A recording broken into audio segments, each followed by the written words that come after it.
Hey folks, welcome to another recap with Gino. Here comes Doggy Toddy. She got a nice little treat with her. She's wanted to be heard, not seen apparently. Come here. Oh, there she goes. Um, we're here to talk about Stand and Deliver 2026. I think this is probably gonna be one of the best Stand and Delivers we've seen. We got a fatal four-way for the men's championship. We got a triple threat for the women's championship. That's my theory. It hasn't been officially confirmed yet, but I think it's gonna happen. I think there's gonna be a few people that are wrestling the very last matches for NXT this weekend. We have a North American Women's Championship battle. We have the return of arguably the greatest performer in NXT history, and some people may call him this generation Shawn Michaels. I still think AJ Styles is Shawn Michaels, but better. Although I think Johnny Gargano might be one of the best wrestlers to ever step in a ring, and somebody thinking that WWE's not done well with. I think there's gonna be a few matches on this card they're gonna steal the next 3 weekends because we have this weekend is Stand and Deliver. Next weekend, me and JP are going to Dynasty AEW. So I'll be doing my predictions and then my full recap of that afterwards. And then following that, we have the 2 night WrestleMania, which I think there's a lot of matches on that card that people are sleeping on. I think Io Sky versus Kairi Sane versus Asuka is going to steal the entire year, let alone month, let alone weekend. That's an absolutely incredible matchup. Like I said, right now, and sorry also for the delay. I was dealing with norovirus, and then last weekend wrestling didn't really intrigue me. Either AEW or WWE just kind of went in a vicious cycle, doing the same shit they've been doing in that video I posted a few weeks ago. Um, and later on in the week, I will be talking about a random match and making my predictions for some of what's going to happen at WrestleMania with this one random match that I think may be one of them to steal the entire weekend. But let's get into it as I pull up the Stand and Deliver card. All right, we got kicking off on the pre-show. We have Birthright, which is this is a mixed match, mixed 10-person match. We have Lexus King, aka Brian Pillman Jr., Channing Stax Lorenzo, Charlie Dempsey, aka William Regal's son, Uriah Connor, aka Uriah Connor is Fit Finley's son, and we have Ariana Grace, aka the daughter of Santino Marella. That's why they have Birthright. Versus Eli Knight, sorry, Shiloh Hill, Hank and Tank, and Ransom Claire. Weird that the Speed Champion and Championship is not on the actual P3 main card, but it's on a pre-fight. Okay. Um, Birthright dropped the chance to be number one contenders to the Tag Team Championships of this card. All the other guys, pretty much outside of Ransom Claire, are jobbers, unfortunately. So this pre-card match doesn't really mean anything. Hey, look, here comes Duddy. Um, Birthright's gonna win. Easy prediction there. Then we got the Vanity Project versus Los Americanos, Bravo and Rayo, with El Grande Americano. Did Jackson Drake, the former Evolve champion, is going to be with Vanity Project? They were teasing a stable with Ricky Saints and Ethan Page, and that just randomly fell apart. There's talk. She's eating her bully stick, if you guys can see her. Good girl. I think the work that both why can't I think of the names right now? Big Strong Boy and Pete Dunne, Tyler Bate and Pete Dunne have done is Bravo and Rayo Americano have been so brilliant that just like either El Grande Americano is going to win the Reyes Championship from Dominic Mysterio. I think these guys deserve something. And I mean, they were brilliant in NXT together. They were part of Mustache Mountain before Pete Dunne turned on everyone. I mean, I've liked Tyler Bate and Pete Dunne for a very, very long time. Pete Dunne has one of the greatest runs of in championship history for WWE with the now defunct UK title. Um, this is going to be a very good match. Brad Taylor and Ricky Smokes are very intolerable people. The Americanos are very, very over. They're very, very good. This is going to be a fun match. People are going to sleep on. I probably shouldn't. I'm stalling because I don't know which way NXT is going to want to go. I think they're going to keep the title on the Vanity Project because I think the Americanos are only there for a little bit, but they're going to tease the fact the Americanos can win. There's gonna be a lot of false finishes in this match, I believe, and some even the steel plate trick. I would not be surprised if Americanos get the belts. Um, I would not be surprised if Vanity Project keeps them. I would be a little bit more shocked if the Americanos won since Vanity Project just won them. But the heat that Americanos were on, actually the rise that the Americanos were on, the fact that the WWE crowd loves them so much and loves Grande so much. I'm gonna go with my instincts on this one. My brain is saying save the Vanity Project. My gut is saying Los Americanos. Like I said, Brian Rebel kind of Ryo probably kind of deserves something. Even if it's a short-lived title run and the Vanity Project gets it back, I'm going to say the Americanos win. Following that, we're going to have probably one of my favorite matches of the following 3 weeks coming up. Well, I hate to call him this.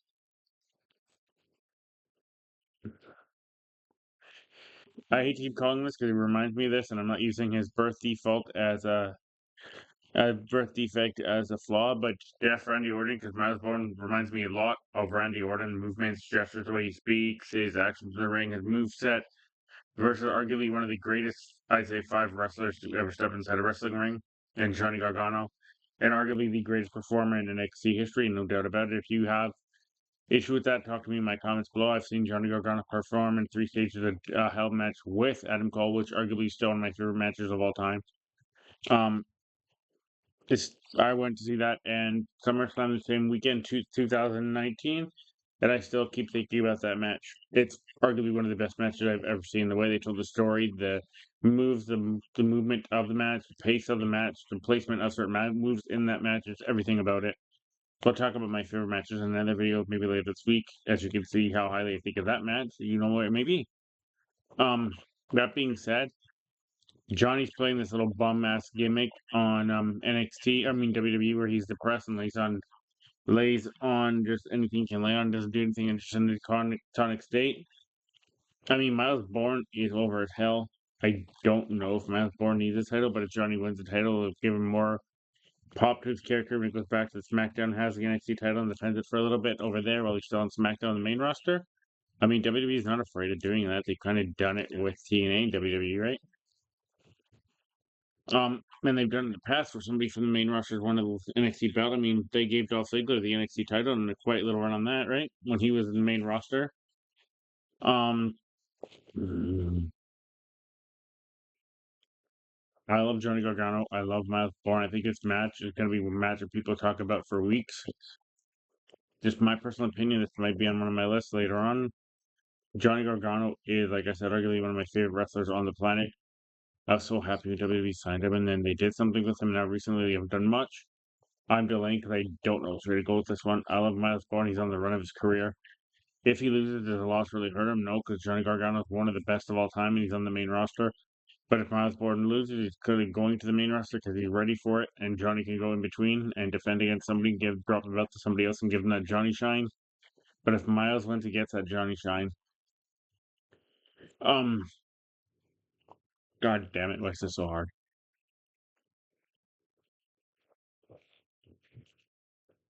This is contender for me for match of the year without even seeing a single second of it. I think these two guys are brilliant. I think Johnny Gargano is one of the most brilliant minds in wrestling. He can tell a story with a goddamn broom if you let him. And Miles Bourne is a future WrestleMania main eventer, in my opinion. The guy has everything. Um, oof. Like I said, this might be goodbye to a few people to NXT. I don't know if they let Miles Bourne go on a little bit of a run, or if he got to where he needed to get, and now they're like, okay, he can come to the main roster. And have him go with Randy Orton, because there's a little bit of a tease in the past that Miles Bourne and Randy Orton were connecting. Maybe even have Miles Bourne help Randy win the belt at Mania. Oh, this is tough. This one's. I'm going to have to say that I like the fact that Johnny can get this win and then get out of his funk, and he can go on a little bit of a run on the main roster as well as go in between the main roster and the next scene, eventually drop it to somebody like Octavian Heights, somebody who needs that Johnny rub. I don't think Miles Bourne needs that Johnny rub as much as other people in the main roster, NXT roster do. Like I said, I think Miles Bourne might be ready for the main roster. I'm almost close to 100% positive Miles Bourne is ready for the main roster. The guy's got everything. I mean, his girlfriend's up here too, right? If you don't know, it's Stephanie Vaquer. Um, so I'm gonna have to go with just my basic instinct and thinking, and maybe the way WWE likes to book things every now and then. Johnny Gargano is gonna win the North American title for the 4th time. As you guys remember, Johnny Gargano is the most prolific North American champion in the history of that belt. Next, following that, we're gonna have JC Jane versus Kendall Gray versus Lola Vice. They saying it's or Lola Vice, Kendall Gray or Lola Vice.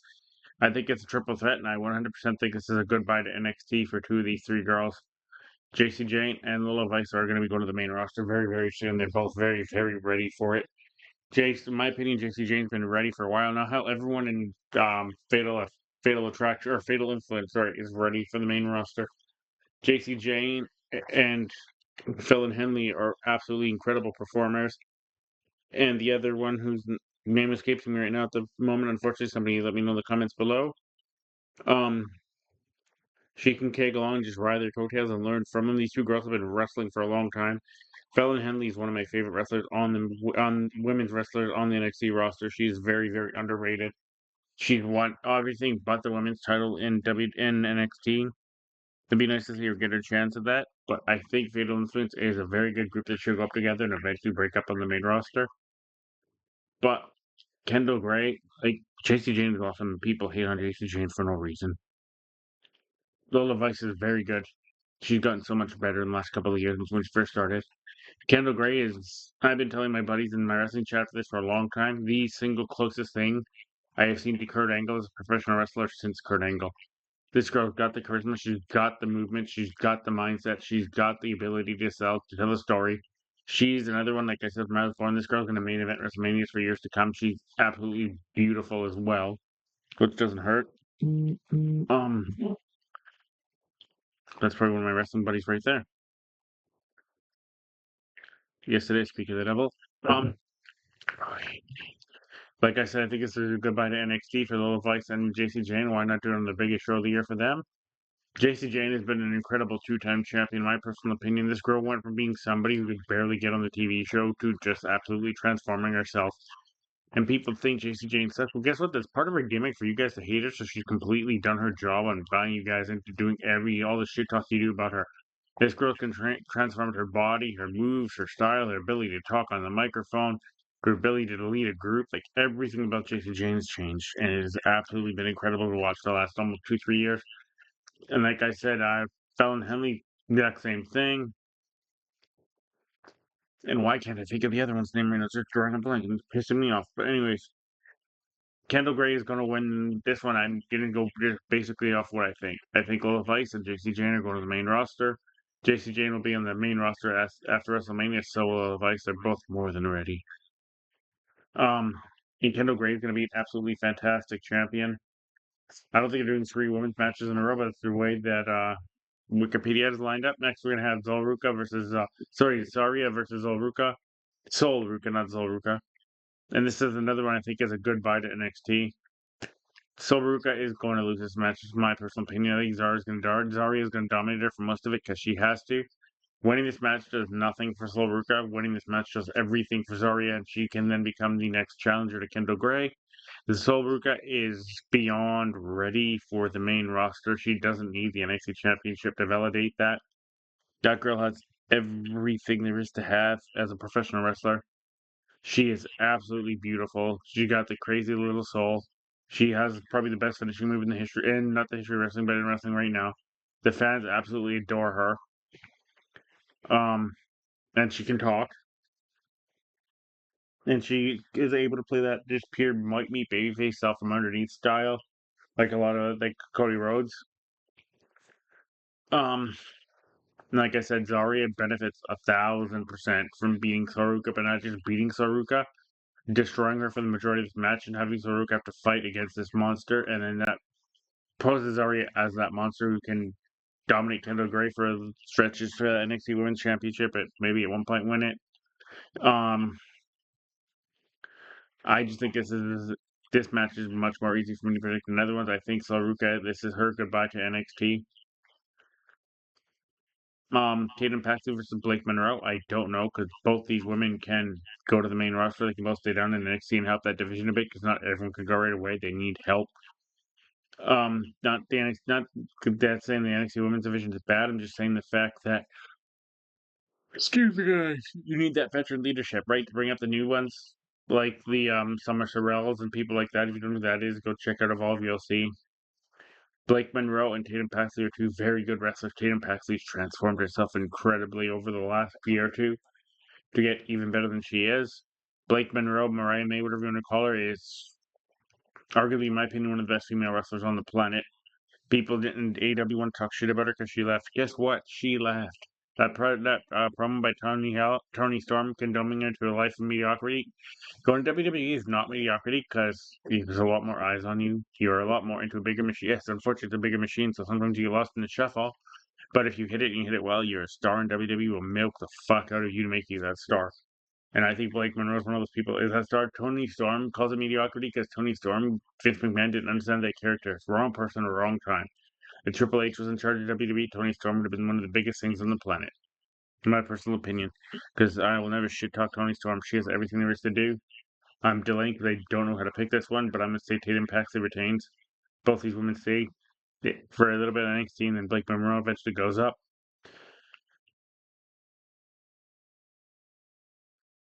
This is going to be goodbye to NXT for Ethan Page and Ricky Saints.